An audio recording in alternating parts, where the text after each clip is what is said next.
June 10, 1912. A small town in Iowa.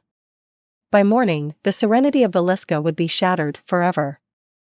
8 people, including 6 children, were murdered in their sleep with no apparent motive and no clear suspect. Over 110 years later, the Villisca Axe Murders remain an unsolved enigma, shrouded in speculation, superstition, and sorrow. To understand this mystery, we must go back to the night it all began.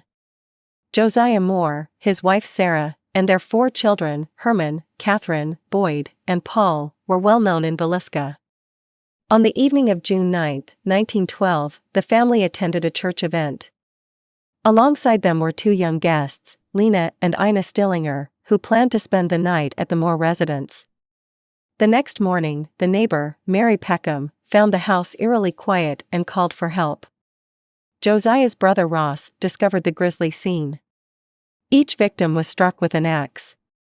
The killer appeared methodical, mirrors were covered, and a slab of bacon was left beside the weapon. A lamp with the wick removed was used for dim lighting. In 1912, forensic science was still in its infancy. Investigators faced a perplexing crime scene with few clues. Local law enforcement and townspeople contaminated the scene by entering out of curiosity. The axe used belonged to Josiah Moore. The killer appeared to have stayed in the house, possibly eating food from the kitchen. The killer left no clear fingerprints or blood trails outside the home. But the lack of modern forensic techniques left investigators relying on circumstantial evidence and unreliable testimonies. With no arrest in sight, fear spread like wildfire. Over the years, several suspects emerged, each with compelling, yet inconclusive, evidence tying them to the crime. Frank F. Jones, a local politician and business rival of Josiah Moore. Rumors suggested Josiah had an affair with Jones' daughter-in-law. No concrete evidence tied Jones to the crime, but his name remains linked to the case.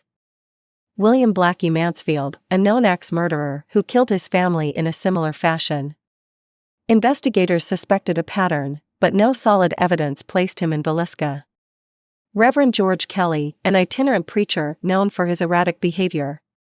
He attended the same Children's Day program as the Moore family. Allegedly confessed to the murders, but later recanted. Kelly's trial resulted in an acquittal. Some theorize the crime was committed by an unknown transient. Similar unsolved murders in the Midwest during this period add weight to the serial killer theory.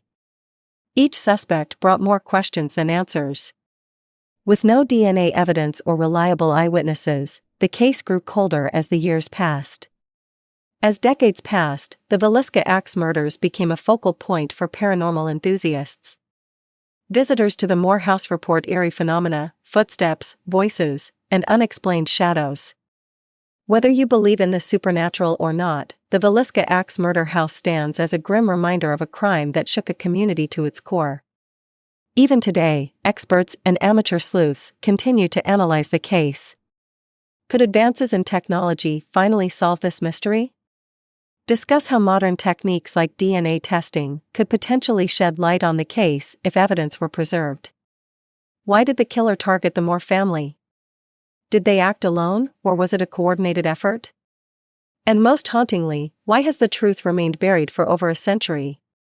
The Villisca Axe Murders remain one of America's darkest mysteries. A century later, the silence of that fateful night still echoes through the walls of the Moore house. Perhaps the answers will never come. But the questions, they will linger forever. Thank you for exploring this chilling mystery with Cryptiverse.